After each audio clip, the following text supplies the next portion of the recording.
सो hi everyone. Day 22।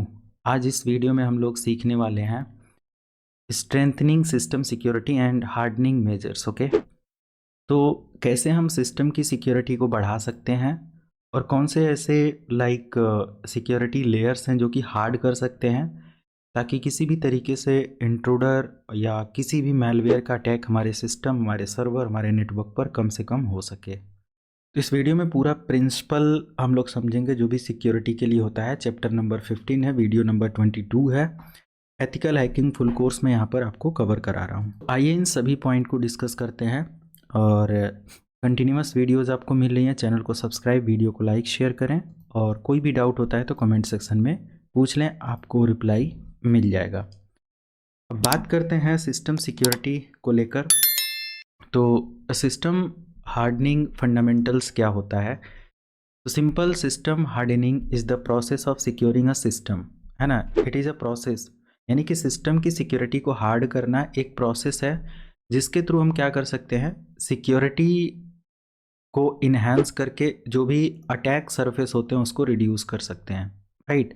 यानी कि हम अपने सिस्टम की वल्नरेबिलिटी को कम कर सकते हैं और जिससे हमारे सिस्टम पर कम से कम अटैक हो सके।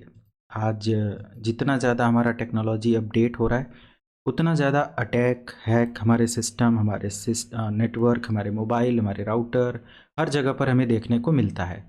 तो ये जो पूरा का पूरा हम लोग सिक्योरिटी सिस्टम समझ रहे हैं एज़ पर इंडस्ट्री रिक्वायरमेंट हम लोग समझ रहे हैं। स्पेसिफिक टिप्स पर मैं बातें नहीं करता। 12 साल से ज़्यादा का एक्सपीरियंस मैं यहाँ पर आप लोगों के साथ शेयर करता हूँ, तो हमारे कंटेंट बिल्कुल अलग होते हैं सभी से। तो यहाँ पर हम लोग देखें कि सिस्टम की सिक्योरिटी को अगर हम बढ़ा देते हैं तो कहीं ना कहीं जो अटैक सरफेस होता है वो रिड्यूस होता है, यानी कि कम से कम अटैक हमारे सिस्टम पर देखने को मिलता है। इस चीज़ को कंप्लीट करने के लिए डिफरेंट डिफरेंट टाइप्स के मेजर फैक्टर्स हम लोग इस्तेमाल करते हैं और इन सब सिक्योरिटी लेयर को समझकर जो भी अननेसेसरी सर्विसेज हैं उसको हम बंद कर सकते हैं, अननेसेसरी पोर्ट्स हैं उसको बंद कर सकते हैं, कोई भी अपडेट वगैरह अगर हमारे सिस्टम पर पेंडिंग है उसको डिप्लॉय कर सकते हैं, कोई भी मिसकॉन्फ़िगरेशन हमारे सिस्टम पर है उसको बढ़ा सकते हैं, उसकी सिक्योरिटी को कॉन्फ़िगर कर सकते हैं और भी डिफरेंट डिफरेंट टाइप्स के रिस्क को हम लोग कम से कम करके मिटिगेट करके और अपने सिस्टम की सिक्योरिटी को कंप्रोमाइज़ होने से बचा सकते हैं। ऐसे कौन से ऑब्जेक्ट होते हैं या ऑब्जेक्टिव्स होते हैं जो भी हमारे सिस्टम की सिक्योरिटी या हार्डनिंग को मेंटेन करते हैं? तो मिनिमाइज अटैक सरफेस, ओके, यानी कि अटैक सरफेस को कम करना। अब अटैक सरफेस मतलब फॉर एग्जांपल अगर हमारे पास एक सिस्टम है या मैं एक स्पेसिफिक नेटवर्क के अंदर काम कर रहा हूँ, वहाँ पर बहुत सारी डिवाइसेस हो सकती हैं, बहुत सारे राउटर्स हो सकते हैं, बहुत सारे अलग अलग टाइप्स के इक्विपमेंट्स हो सकते हैं जो कि सब इंटरनेट के साथ कनेक्ट हैं, पूरा इंफ्रा कंपनी का रन हो रहा है। तो हम लोग वहाँ पर ये देख सकते हैं कि कौन कौन से ऐसे पॉइंट्स हैं जिनको हम लोग अगर अननेसेसरी हैं, पहले तो अगर अननेसेसरी हैं जिनकी ज़्यादा ज़रूरत नहीं है या किसी सिस्टम पर अननेसेसरी पोर्ट ओपन है जिनका यूज ही नहीं है नेटवर्क के अंदर, कंपनी के अंदर या एम्प्लॉयज़ को या किसी को भी, तो हम उन सरफेस को या उन पर्टिकुलर पॉइंट्स को क्या कर सकते हैं, बंद कर सकते हैं। सर्विस है तो बंद कर सकते हैं, पोर्ट है ऑफ कर सकते हैं और भी डिफरेंट टाइप्स के एप्लीकेशन और सारी चीज़ें हैं तो उनको कम कर सकते हैं। ओके, तो reducing the number of potential entry points for attackers, मतलब कि जितनी कम एंट्री हम बाहर से लोगों को अपने नेटवर्क में, अपनी डिवाइस में, अपने सर्वर में, अपनी सिक्योरिटी में देंगे उतना ज़्यादा हमारा सिस्टम, नेटवर्क, सर्वर जो भी है वो सिक्योर होगा।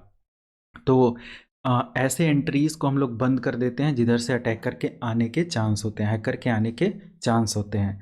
इन सभी अननेसेसरी सर्विसेज को हम लोग क्या करते हैं या फीचर्स को डिसेबल कर देते हैं। ओके, तो ये हमारा मिनिमाइज अटैक सरफेस होता है। ओके, आप लोग मुझे ये बताओ कि अगर आपके पास एक लैपटॉप है तो इस वीडियो को देखने के बाद आप उसमें कौन कौन सी सिक्योरिटी मेंटेन करने वाले हो, राइट।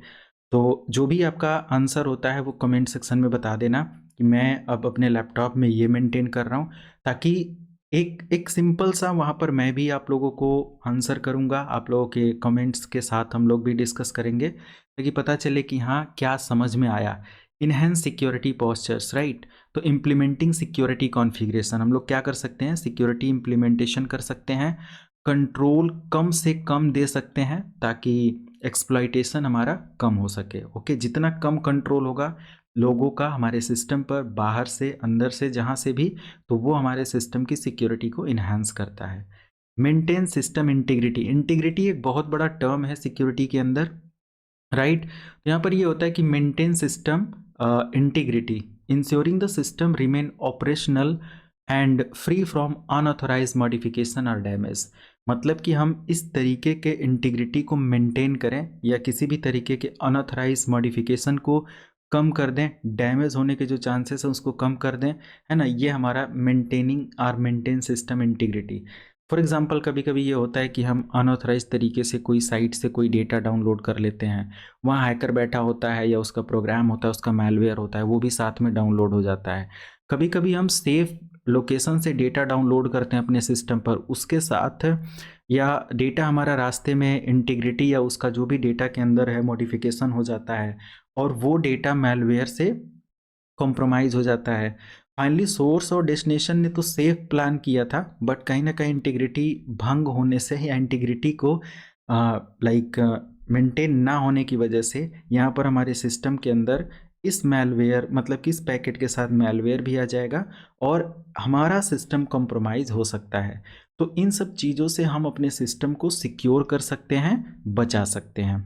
ओके, नेक्स्ट अगर हम लोग यहाँ पर देखें, for example, so there is another terms like key principle of system hardening। okay, ऐसे कौन से की प्रिंसिपल्स हैं जो कि आपको हेल्प करेंगे? तो देखो मैं यहाँ से कुछ पॉइंट नोट किया हूँ, आप इसका रिप्लाई मतलब इसका आंसर नहीं करेंगे, आप अपने अकॉर्डिंग जो भी आंसर कर रहे थे वही करना है आपको, ठीक है, नकल नहीं करना है।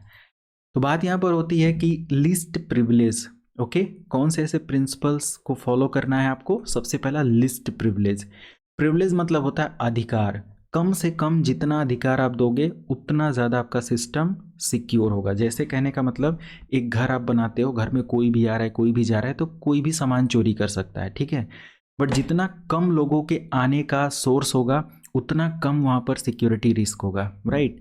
तो user and processes should have the minimum level of access. Okay, यानी कि चाहे वो यूजर हो या फिर अनदर प्रोसेसेस हो, उन सबको कम से कम एक्सेस मिलना चाहिए, इससे हमारे सिस्टम की सिक्योरिटी मेंटेन होता है।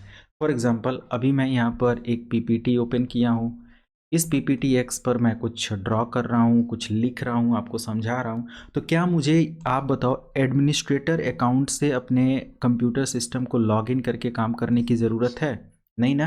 तो एडमिनिस्ट्रेटर अकाउंट की प्रिविलेज हम तब दें जब हमें उस लेवल की ज़रूरत हो, अदरवाइज हम अपने कंप्यूटर सिस्टम में यूज़र प्रिविलेज कम कर सकते हैं, एक स्टैंडर्ड यूज़र लॉगिन कर सकते हैं और अपने सिस्टम की सिक्योरिटी को इन्हांस कर सकते हैं। एक गेस्ट यूज़र, मान लिया कि हम अपने लैपटॉप को, मेरे घर कोई आया या मेरा फ्रेंड मांग रहा है, तो हम वहाँ पर गेस्ट अकाउंट इनेबल करके दे दें। गेस्ट अकाउंट से ये होगा कि किसी भी तरीके के जो सिक्योरिटी लेवल के चेंजेस हैं, मॉडिफिकेशन है, इवन देन छोटा से छोटा अपडेट भी गेस्ट यूज़र नहीं कर सकता। तो अगर उसको स्पेसिफिक कोई प्रोजेक्ट पर काम करना था या किसी भी ऐसे टास्क पर काम करना था, कोई एप्लीकेशन ओपन करना था, वो हम ओपन करके दे सकते हैं एज अ गेस्ट अकाउंट में, और वो अपना काम करेगा, फिर मुझे वो डेटा रिटर्न कर देगा, मतलब सिस्टम रिटर्न कर देगा। तो इससे हमें ये सोचने की ज़रूरत नहीं है कि कोई सिक्योरिटी मॉडिफिकेशन हो गया होगा, कोई एप्लीकेशन इंस्टॉल हो गया होगा, क्योंकि गेस्ट अकाउंट को मिनिमम प्रिविलेज होती है कि वो अपना लॉगिन करे और अपने कुछ एप्लीकेशंस इस्तेमाल कर सकता है। इवन देन सभी एप्लीकेशंस को एक्सेस करने की भी परमिशन नहीं होती है। लिमिटेड गेस्ट अकाउंट मतलब टेम्परेरी वो अकाउंट है और लिमिटेड, इवन देन वो अपना प्रोफाइल का पिक्चर पास, मतलब पिक्चर भी चेंज करना चाहेगा ना, वो इमेज तक नहीं चेंज कर सकता, सोच लो। तो हम इस तरीके से इन सब प्रिविलेजेस को बढ़ा सकते हैं, यानी कि सिक्योरिटी सिस्टम को इन्हांस कर सकते हैं इन सब ऑप्शंस को फॉलो करके। Defence in depth employing multiple layers of security, है ना, यानी कि हम वहाँ पर डिफरेंट टाइप्स के मल्टीपल लेयर की सिक्योरिटी इंप्लीमेंट कर सकते हैं। ओके, ऐसा नहीं है कि भाई मैंने एडमिनिस्ट्रेटर अकाउंट को डिसेबल कर दिया, गेस्ट अकाउंट को इनेबल कर दिया, अभी हमारा पूरा सिस्टम सिक्योर हो गया, ऐसा नहीं है। हमें वहाँ पर फायरवॉल सिस्टम को कॉन्फ़िगर करने आना चाहिए। ओके, हमें वहाँ पर इंट्रूजन डिटेक्शन सिस्टम, जिसको हम लोग बोलते हैं आईडीएस, आईपीएस, प्रिवेंशन सिस्टम, ये सब भी इम्प्लीमेंट करना चाहिए। अगर पर्सनल लैपटॉप है तो मैं नहीं कहूँगा कि भाई आप फायरवॉल खरीदो, आप IDS IPS का इम्प्लीमेंटेशन करवाओ। मैं तो ये कहूँगा कि सिंपल आप जो सॉफ्टवेयर बेस्ड फायरवॉल आपके कंप्यूटर सिस्टम पर है एटलीस्ट उसको मेंटेन करो, है ना। आप सेटिंग पर जाओ और वहाँ से फायरवॉल को कॉन्फ़िगर करो। इन केस अगर फायरवॉल की कॉन्फ़िगरेशन आपको नहीं आती, कमेंट सेक्शन में बताना, मैं उसका भी आपको प्रॉपर लेक्चर प्रोवाइड कर दूंगा कि आप अपने लैपटॉप पर फायरवॉल के थ्रू क्या लेवल की चेंजेस या सिक्योरिटी इन्हांस कर सकते हो, राइट। तो at least firewall and another thing मैं रिकमेंड करूंगा कि आप एक बेस्ट या प्रॉपर एंटीवायरस परचेज कर लें जो कि हमारे पर्टिकुलर नेटवर्क या हमारे सिस्टम या हमारे इंटरनेट की सर्फिंग के समय हमारे सिस्टम को सिक्योर करता हो। ओके, थर्ड पॉइंट यहाँ पर है रेगुलर ऑडिट एंड असेसमेंट। देखो, रेगुलर ऑडिट का मतलब बहुत इंपॉर्टेंट है। Conducting periodic security assessments to identify vulnerability and ensure compliances with security policies, right. तो सिंपल यहाँ पर कहने का मतलब यह है कि अगर हम अपने सिस्टम को रेगुलर बेसिस पर ऑडिट कर रहे हैं, okay, audit in the sense निगरानी रख रहे हैं, उसको चेक कर रहे हैं कि किसी भी तरीके का उसमें सिक्योरिटी ब्रीच तो नहीं हुआ, किसी भी तरीके की उसके अंदर वल्नरेबिलिटी तो नहीं है, वो प्रॉपर अपडेट है कि नहीं है, उसके अंदर पासवर्ड कितने समय पहले अपडेट हुआ था, ऐसा तो नहीं है 2 साल पहले जो पासवर्ड था वही आज भी है, ऐसा तो नहीं कि हमारा एडमिनिस्ट्रेटर अकाउंट इनेबल है, ऐसा तो नहीं किसी भी तरीके की वल्नरेबिलिटी या कोई मैलवेयर उसके अंदर इंस्टॉल किया गया है, कोई क्रैक सॉफ्टवेयर डाला गया है। हर चीज़ की एक प्रॉपर मॉनिटरिंग होनी चाहिए, ओके। तो एक पीरियोडिक अपडेट होना चाहिए कि भाई ठीक है, हर पर्टिकुलर वीक में एक बार या मंथ में एक बार मैं अपने सिस्टम का पासवर्ड चेंज करूँगा, मैं अपने सिस्टम को पूरी तरीके से स्कैन करूँगा, मैं अपने सिस्टम के सारे कुकीज़, ब्राउजिंग हिस्ट्री, सारी चीज़ों को क्लियर करूँगा और सिस्टम को बिल्कुल फ्रेश करूँगा, ओके। और किसी भी तरीके का अगर हमारे कंट्रोल पैनल के अंदर अनवांटेड एप्लीकेशन इंस्टॉल लग रहा है तो मैं उसको रिमूव करूँगा। हमारे ब्राउज़र पर किसी भी तरीके की प्लगइन्स अगर है उसको भी मैं रिमूव करूँगा। ये सब अगर हम स्टेप बाय स्टेप मॉनिटरिंग करते हैं तो 110% हम अपने सिस्टम को सिक्योर कर सकते हैं और मेंटेन कर सकते हैं। उसके बाद हमारे पास है डॉक्यूमेंटेशन एंड पॉलिसीज, राइट। तो maintaining comprehensive documentation of security policy, तो it is very very important. भाई सिक्योरिटी पॉलिसी हमें मेंटेन करना चाहिए, प्रोसीजर्स हमें मेंटेन करना चाहिए एंड कॉन्फ़िगरेशन जो भी हमें है वो मेंटेन करना चाहिए।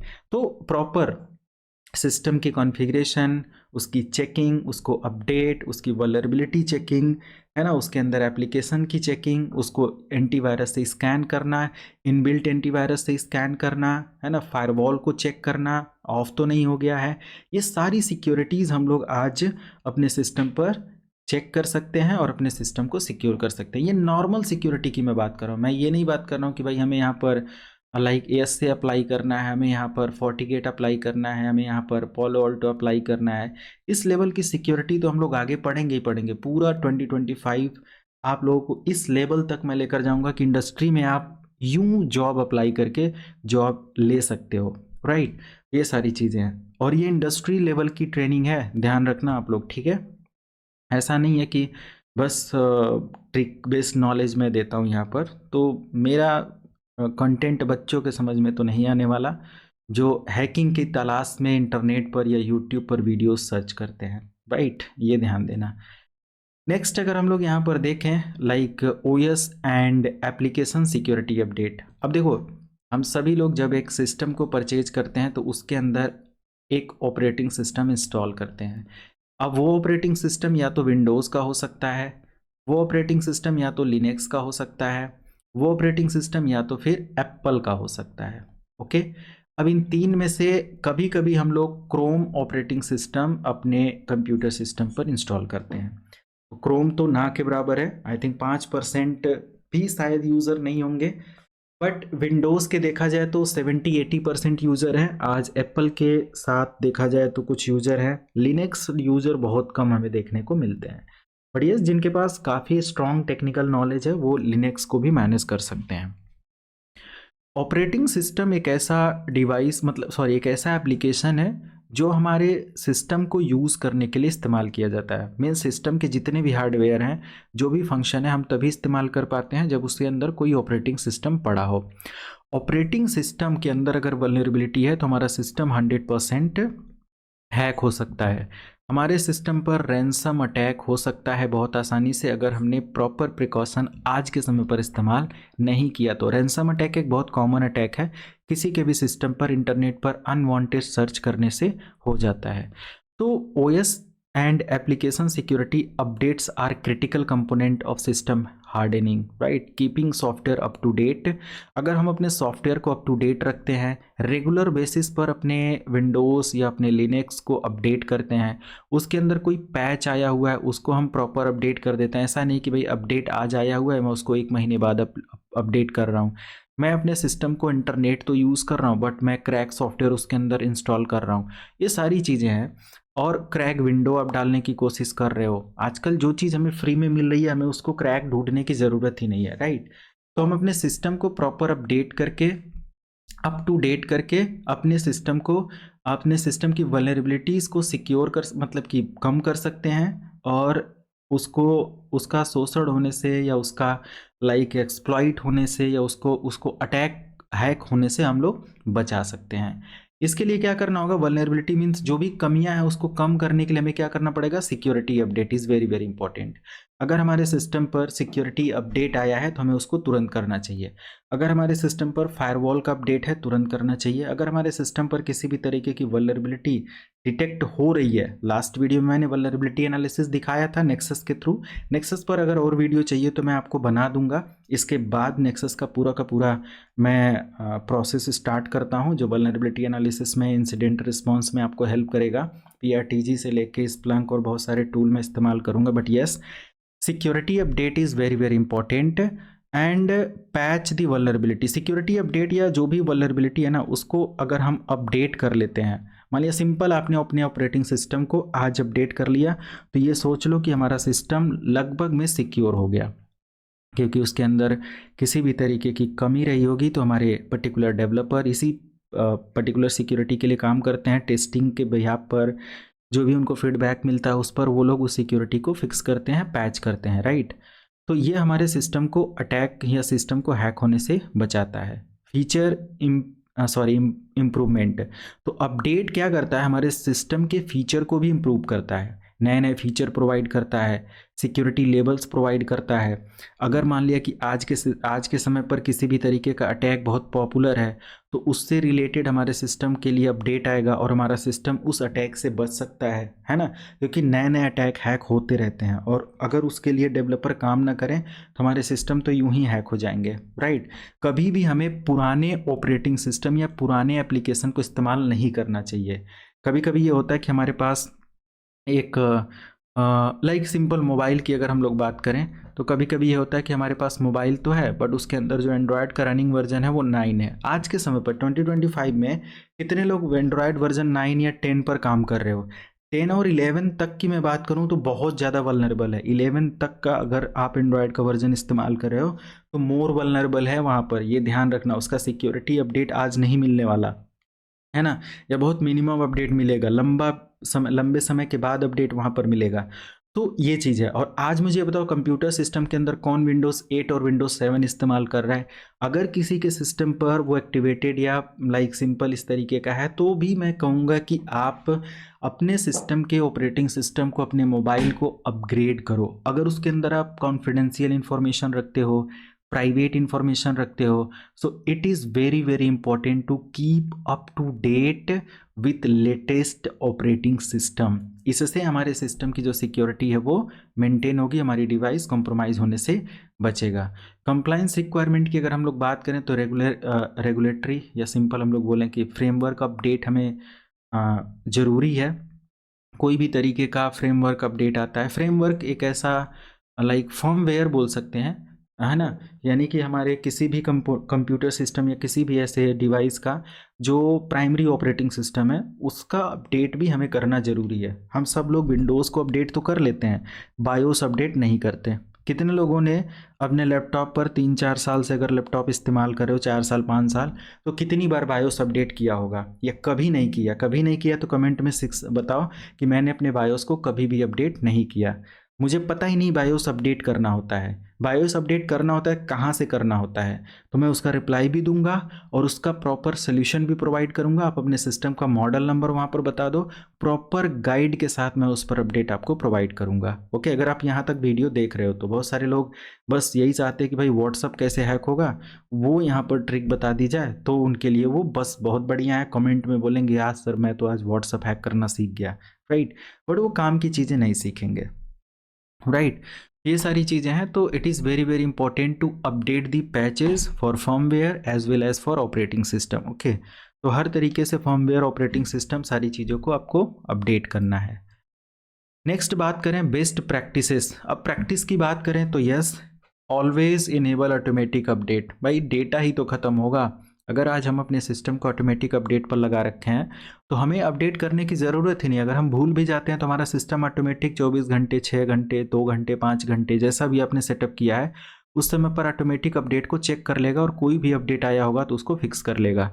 हालांकि अपडेट आने से भी हमारे सिस्टम की सिक्योरिटी ब्रेक होती है। बहुत बार ऐसे वल्नरेबल हैक हो जाते हैं, वल्नरेबिलिटी होती है कि जो पैकेट हमारे सिस्टम पर अपडेट वाला रिसीव होता है उसके अंदर ही कमी होती है ना। ऐसा बहुत बार अटैक हुआ है और बहुत बड़े बड़े डेटा सेंटर और इन सब चीज़ों पर अटैक हुआ है। ओके, तो ये भी चीज़ें ध्यान देना होता है, बट ऐसे केसेस ना के बराबर हमें देखने को मिलते हैं, राइट, क्योंकि वहाँ पूरी टीम और पूरा अपडेट वर्क करने वाला होता है। तो ऑटोमेटिक अपडेट कॉन्फ़िगर करना चाहिए ताकि सिक्योरिटी या कोई भी अपडेट हमारे सिस्टम, हमारी डिवाइस के लिए हो तो ऑटोमेटिक अपडेट होया करे, है ना। This reduce the risk of human error. मतलब कि अगर आपसे कभी गलती से, भाई ठीक है मेरे को टाइम नहीं मिला, मेरा सिस्टम, मैं ध्यान नहीं रहा कि मुझे अपडेट करना है, तो ये एरर से आपका क्या होगा, सिस्टम सिक्योर रहेगा। भाई आपने एरर किया बट हमारे सिस्टम को पता है कि हमें रेगुलर अपडेट चेक करना है, ठीक है। Change management. Implement a change management process to access and approve updates before deployment. Okay, ensuring the update do not disturb critical operations. Simple, अगर कोई अपडेट है ना तो उसके बारे में पहले पढ़ो। या ये भी है, अब मान लिया कि 10 अपडेट आपके सिस्टम पर आया तो भाई कौन पढ़ता है, और बहुत सारे लोग पढ़ेंगे तो उसको समझ भी नहीं पाएंगे, है ना। मान लिया विंडोज़ पर आप जाते हो अपडेट करते हो और वहाँ पर 10 अपडेट आपको दिखा रहा है तो क्या पढ़ेंगे उसके बारे में।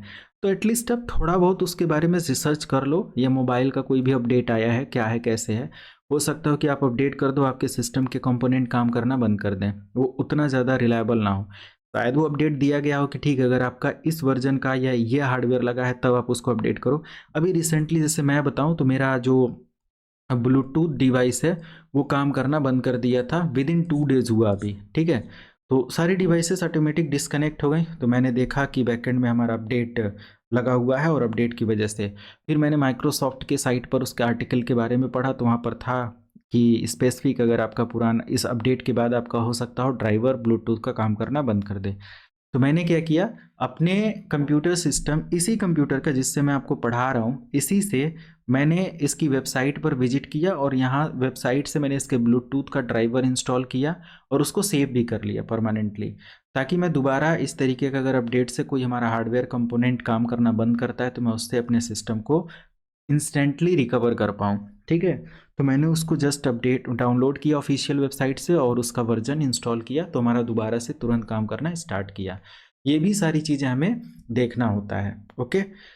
एंड टेस्टिंग अपडेट, हमेशा अपने अपडेट को टेस्ट करते रहो।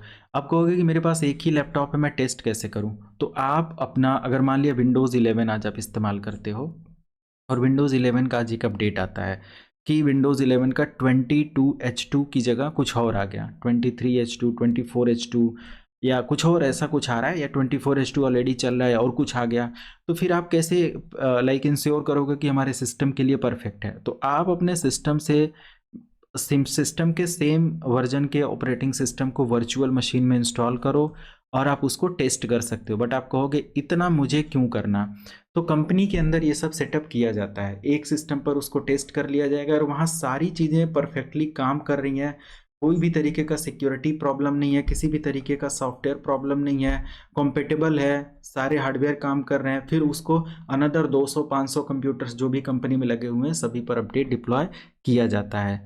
रेगुलर रिव्यू, है ना, like conduct regular review of installed software to ensure that applications are up to date and the unsupported software is removed. Okay, तो ये सारी चीज़ें ध्यान देना कि भाई जो सॉफ्टवेयर है वो अनसपोर्टेड ना हो। जो भी हमारे सॉफ्टवेयर हैं इंस्टॉल्ड हैं, मान लिया कि अभी हमारे सिस्टम पर अगर 50 एप्लीकेशन इंस्टॉल हैं तो उन 50 एप्लीकेशंस को अपडेट मैंने किया है कि नहीं किया है। मेरे सिस्टम पर अगर एम एस ऑफिस का पैकेज पड़ा हुआ है तो एम एस ऑफिस कितने लोगों ने अपडेट किया, कमेंट सेक्शन में बताओ। अगर आप लोग एम एस ऑफिस का प्रोडक्ट इस्तेमाल करते हो तो कभी अपडेट किया? नहीं ना, आप सिर्फ विंडोज़ अपडेट करते हो। एम एस ऑफिस के अंदर वल्नरेबिलिटी है, चलेगा। उस एप्लीकेशन पर कोई अटैक करता है, हैकर अटैकर, चलेगा। बट यस, ये सब चीज़ें भी हमें देखनी होती हैं। ये सब बहुत बड़े लेवल की सिक्योरिटी का रीज़न बन सकता है। ओके, तो ये कुछ चीज़ें डिस्कस करनी है सिस्टम को सिक्योर करने के लिए। नेटवर्क सिक्योरिटी के लिए बेस्ट प्रैक्टिसेस क्या हो सकते हैं भाई? अगर हमारे नेटवर्क के अंदर किसी भी तरीके की सिक्योरिटी को चेक करना है तो क्या है? तो network security is a crucial aspect of system hardening. Implementing best practices can significantly enhance the security of network or system, right? तो key component of network security practice, okay, so firewall, this is the first important point which secure our network। तो firewall एक ऐसा device है जो हमारे system के incoming outgoing traffic को secure करता है। ओके, तो अगर नेटवर्क हमारे पास चल रहा है पूरा का पूरा, एक कंपनी का नेटवर्क है या हमारे घर का नेटवर्क है, ऑफिस का नेटवर्क है, स्कूल का, कॉलेज का, तो हमें डिप्लॉय करना चाहिए फायरवॉल को। और उस फायरवॉल के through monitoring, incoming outgoing traffic को चेक करना, अननेसेसरी ट्रैफिक को चेक करना, उसके थ्रू सिक्योरिटी पॉलिसीज़ को इम्प्लीमेंट करना, डिफरेंट तरीके के एक्सेस को रिस्ट्रिक्ट करना, ये सब उसमें अनवांटेड पोर्ट को कॉन्फ़िगर करना, अनवांटेड सर्विसेज को और पोर्ट्स को बंद कर देना, फायरवॉल के थ्रू ब्लॉक कर देना, लिमिटेड इनकमिंग आउटगोइंग ट्रैफिक को इन्हांस मतलब कि अलाउ करना, ये सब हमारे फायरवॉल के थ्रू कंट्रोल किया जा सकता है। हाँ, फायरवॉल पर याद आया, जितने लोगों को फायरवॉल का कोर्स चाहिए, मैं इस चैनल पर तो फायरवॉल और ये सब नहीं ऐड करता हूँ, बट यस, जितने लोगों को नहीं पता मैं बता दूं कि मेरा एक मेन चैनल है जो कि आप उसको यहाँ तेज चौहान आईटी ट्रेनर पर आएंगे और यहाँ देख सकते हो। और यहाँ पर मैं एडवांस आईटी इंडस्ट्री के ट्रेनिंग्स प्रोवाइड करता हूँ, ठीक है। और यहाँ की प्लेलिस्ट में अगर आप आते हो तो हजारों वीडियोस आपको मिलेंगी। ऐसे फायरवॉल की 20 वीडियो सीरीज मैंने बनाया हुआ है जो हार्डवेयर फायरवॉल है। पोलो ऑल्टो पर मैंने यहाँ पर प्रॉपर फायरवॉल का कोर्स दे रखा है जो हार्डवेयर फायरवॉल है। एएससी फायरवॉल पर, सॉफ्टवेयर फायरवॉल पर मैंने यहाँ पर प्रॉपर 20-20, 30-30 लेक्चर्स अपलोड किया हुआ है जो कि आप देख सकते हो। साइबर सिक्योरिटी और इन सब चीज़ों पर मैंने वीडियो अपलोड कर रखा है जो मिलियंस में लोग देख रहे हैं और वहाँ पर एंजॉय कर रहे हैं। आप देखो, साइबर सिक्योरिटी 8 लाख लोग यहाँ पर देख रहे हैं, एथिकल हैकिंग 6-7 लाख लोग देख चुके। मैंने यहाँ पर और भी Kali Linux, Parrot security, firewall, one video full course, okay, parcel, different types के प्रोग्राम्स अपलोड किया हुआ है। रिसेंटली अभी मैंने 12 घंटे का प्रोग्राम डाला है, फायरवॉल 5 घंटे का प्रोग्राम डाला हुआ है। तो बहुत सारी चीज़ें यहाँ पर अपलोड करी गई हैं। मैं ये नहीं कहता वहाँ पर विजिट करो, वो बहुत हार्ड कोर्स हो जाता है और बहुत सारी चीज़ें सीखने के लिए हमें बहुत समय भी देना पड़ता है। अगर मैं 12 साल में, देखो सिंपल एक्सपीरियंस की बात करूँ तो 11-12 ईयर का है और कंप्यूटर टेक्नोलॉजी में मैं तो बहुत समय से काम कर रहा हूँ। ओके, ये सारी चीज़ें हैं। ओके, आ जाते हैं next point. We can just deploy IDS and IPS, intrusion detection system. किसी भी तरीके का अगर इंट्रूडर एक्टिविटी हमारे नेटवर्क में होता है तो हमारे जो इंट्रूडर आईपीएस आईडीएस हैं वो डिटेक्ट करें और उसको उससे प्रिवेंट करें, है ना। तो इससे किसी भी तरीके की सस्पिशियस एक्टिविटी अगर हमारे नेटवर्क के अंदर होती है तो उसके थ्रू हम सिक्योर कर सकते हैं। ये हमारे आईडीएस आईपीएस जो है ये सब फायरवॉल के अकॉर्डिंग काम करने वाले कंपोनेंट होते हैं, right. Network segmentation, divide the network into segment to contain potential breaches.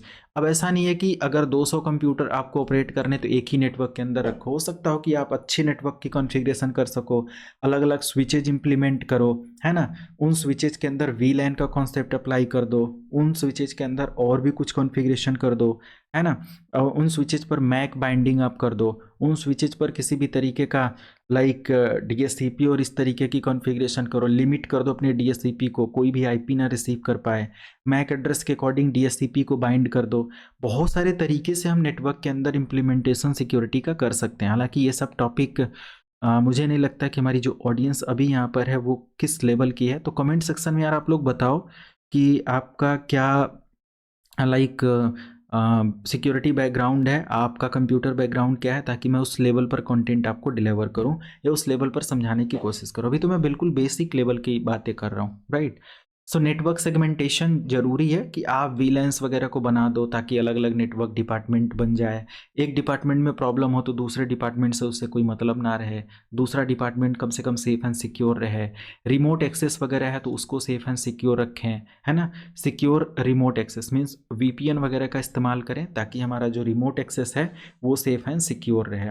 Multi factor authentication का इस्तेमाल करें अकाउंट्स के लिए, जो कि हमारे सिस्टम को या हमारे कंप्यूटर सिस्टम को, हमारे ऑनलाइन अकाउंट्स को सिक्योर करे, है ना। Multi factor authentication, OTP based authentication और ये सारी चीज़ें होती हैं कि बहुत सारे ऐसे फैक्टर्स होते हैं जो ऑथेंटिकेट करते हैं पासवर्ड देने के बाद भी, कि भाई पासवर्ड आपने दे दिया, अब ओटीपी बताओ। ओटीपी आपने दे दिया तो चलो डिवाइस पर जाकर टैप करो। बहुत सारे तरीके की सिक्योरिटी अपडेट यहाँ पर हम लोग मेंटेन करते हैं। Regular monitoring and logging, SIEM एक ऐसा टूल किट होता है जिसके थ्रू हम कंप्लीट एनालाइज कर सकते हैं, लॉग्स को और मॉनिटर कर सकते हैं। यहाँ पर मैं नेक्सस आप लोगों को ऑलरेडी लास्ट वीडियो में बताया था। अगली वीडियो में मैं नेक्सस का कंप्लीट लैब सेटअप करके आप लोगों के साथ इसका ट्यूटोरियल शेयर करने वाला हूँ। ओके, तो ये सारी चीज़ें हैं। एंड नेटवर्क सिक्योरिटी के लिए और हमें क्या करना चाहिए, इस लेवल पर तो अभी यही एनफ है, आगे हम लोग और चीज़ें देखेंगे। यूज़र अकाउंट की अगर हम लोग बात करें, what types of user account practices to maintain the security for device, for computer, for server. तो user authentication, implement strong password, okay, जो भी हमारा स्ट्रॉन्ग ऑथेंटिकेशन अप्लाई करना चाहिए। मल्टी फैक्टर ऑथेंटिकेशन इनेबल होना चाहिए। अगर हम एक सिंपल पासवर्ड दे रहे हैं तो वो कॉम्प्लेक्स पासवर्ड होना चाहिए, ना कि 123 1234 ऐसा पासवर्ड होना चाहिए। और पासवर्ड रेगुलर बेसिस पर चेंज होना चाहिए। रेगुलर मतलब ये नहीं कि आज भी चेंज किया कल भी यही काम है, नहीं नहीं। At least 10 days, 20 days, 1 month, 42 days, ये सब डिफ़ॉल्ट पासवर्ड एज होते हैं। लाइक 42 डेज विंडोज़ का बाय डिफ़ॉल्ट पासवर्ड एज होता है, तो ये सब हम एटलीस्ट सेफ एंड सिक्योर कर पाएँ। Okay, access control, apply role based access control, RBAC, है ना। यानी कि role based access control apply करें, जाकि जिस यूजर को जिस लेवल की प्रिविलेज की ज़रूरत है उसके पास उसी लेवल का एक्सेस हो, उसके पास और ज़्यादा एक्सेस ना हो। अब मान लिया कि वही मैंने कहा कि एक गेस्ट आता है, वो कहता है कि मुझे अपना लैपटॉप दे दो, मैंने उसको एडमिन अकाउंट से लॉगिन करके दे दिया, अब वो तो खुश ही हो जाएगा, कुछ भी कर सकता है उस सिस्टम के अंदर, right. Account life cycle management, establish policy for creating, modifying and deactivating simple user accounts. कभी कभी ऐसा होना चाहिए कि यूज़र अकाउंट्स को मॉडिफाई करना चाहिए, डीएक्टिवेट करना चाहिए, एक ही यूज़र लाइफ टाइम नहीं यूज़ करना चाहिए, ओके। तो कुछ ऐसे लाइक किसी भी तरीके का अनवांटेड एक्सेस अगर किसी लाइक स्टैंडर्ड यूज़र या लोकल यूज़र को दे रखा है वो भी मॉडिफाई करना चाहिए, ये सारी चीज़ें। मॉनिटर करना चाहिए, ऑडिट करना चाहिए। Regular monitoring is very very important to secure your account and everything, okay. ये सारी चीज़ें, किसी भी तरीके का सस्पिशियस एक्टिविटी अगर लगता है, कोई मैलवेयर वगैरह का अगर ऐसा लगता है कि यार ये तो कोई ऐसा प्रोग्राम है जो मुझे समझ में नहीं आ रहा, तो उसके प्रॉपर सोर्स तक जाएं, उसकी फाइल तक जाएं और उसको पता करें, राइट। ये सारी चीज़ें हैं। और proper user education is very very important. भाई जिसने कभी पढ़ाई ही नहीं किया इन सब चीज़ों को, वो क्या कंप्यूटर की सिक्योरिटी मेंटेन करेगा। तो मेन चीज़ होता है नॉलेज, ओके। और नॉलेज प्रॉपर आपको ट्रेनिंग लेना, प्रॉपर आपको समझना पड़ेगा, प्रॉपर पढ़ना पड़ेगा, और ये सारी चीज़ें, ओके। एक और यहाँ पर प्रोसेस है जो कि पॉइंट नंबर 5 है, disaster recovery and business continuing planning और कंटिन्यूटी प्लानिंग। तो भाई डिसास्टर रिकवरी, और ये बिजनेस लेवल की चीज़ें हैं। तो इसमें क्या होता है कि DR डिसास्टर रिकवरी ऐसा रिकवरी होता है कि इन केस अगर हमारे पास कोई सर्वर है और ये हज़ारों लाखों लोगों को सर्विस दे रहा है, फॉर एग्जांपल गूगल का ले लो, और वो रेंडम शट डाउन हो जाए, तो आज क्या होगा। यूट्यूब समझो कि अभी बंद हो जाए तो क्या होगा। तो डिसास्टर इसी को बोलते हैं आपदा, बहुत बड़ी आपदा। तो अगर हमारा सर्वर पूरा क्रैश हो जाता है कभी, तो हमारे पास क्या बैकअप की प्लानिंग है, क्या प्लान है हमारे पास कि हम अपने सर्वर की सर्विसेज को इंस्टेंटली लाइव कर पाएँ, ताकि हमारे यूज़र, हमारे ऑर्गेनाइजेशन के एम्प्लॉयज़ को कोई भी तरीके का प्रॉब्लम ना हो। तो इसके लिए हम लोग डिफरेंट डिफरेंट टाइप्स के, लाइक वो सिस्टम स्टेट बैकअप हो सकता है, बेयर मेटल बैकअप हो सकता है, डिफरेंट डिफरेंट टाइप्स के बैकअप हो सकते हैं, है ना। OS का बैकअप हो सकता है, ओके, ताकि जैसे ही हमारा एक सर्वर क्रैश होता है हम दूसरे सर्वर पर उसको लाइव कर पाएँ, और विद इन फ्यू मिनट और फ्यू सेकेंड्स उसको लाइव कर पाएँ, ओके। की element of disaster recovery for business continuity, okay. Risk assessment, identifying potential risk, मतलब कि हमें उन सभी रिस्क को आइडेंटिफाई करना है जो कि एक छोटे से लेकर बड़े लेवल के जितने भी रिस्क हैं सबको आइडेंटिफाई करना है, जो कि हमारे सिस्टम को ऑपरेशन से अनऑपरेशन होने में, यानी कि उसको सर्विसेज को ऑफ होने में या डाउन होने में हेल्प करते हो। ऐसी चीज़ों को हमें क्या करना है, सेफ एंड सिक्योर रखना है, okay. Business Impact Analysis BIA, analyze the potential impact of disruption on critical business functions, okay।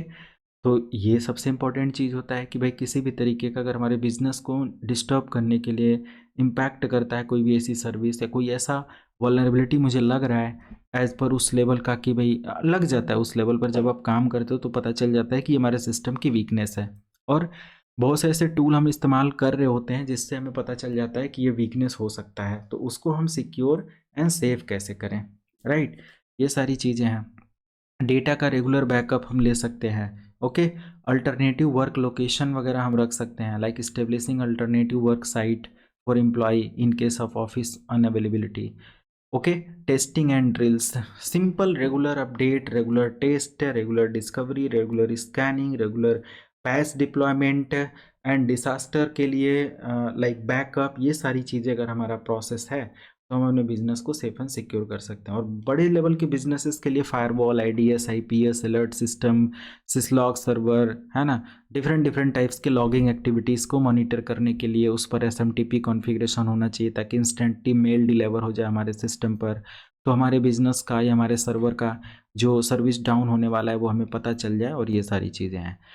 So guys, ये मैंने अपने फंडामेंटल की बुक को यहाँ पर किया कंप्लीट। अब नेक्स्ट वीडियो हम लोग नेक्सस का जैसे ही कवर करेंगे उसके बाद हम लोगों का इन डेप्थ टॉपिक और स्टार्ट हो जाएगा, और वो नई सेकेंड बुक में स्टार्ट करूँगा और उम्मीद करूँगा कि ये नेक्स्ट लेवल की ट्रेनिंग आप लोगों के लिए रहेगा। और इसमें अब इस चैनल पर हज़ारों वीडियोस आपको मिलेंगी सिक्योरिटी ट्रेनिंग्स को लेकर, साइबर सिक्योरिटी और सारी चीज़ों को लेकर। और कमेंट सेक्शन में कोई भी डाउट होता है तो पूछ लेंगे। एंड मिलते हैं नेक्स्ट वीडियो में। Thank you so much, have a good day.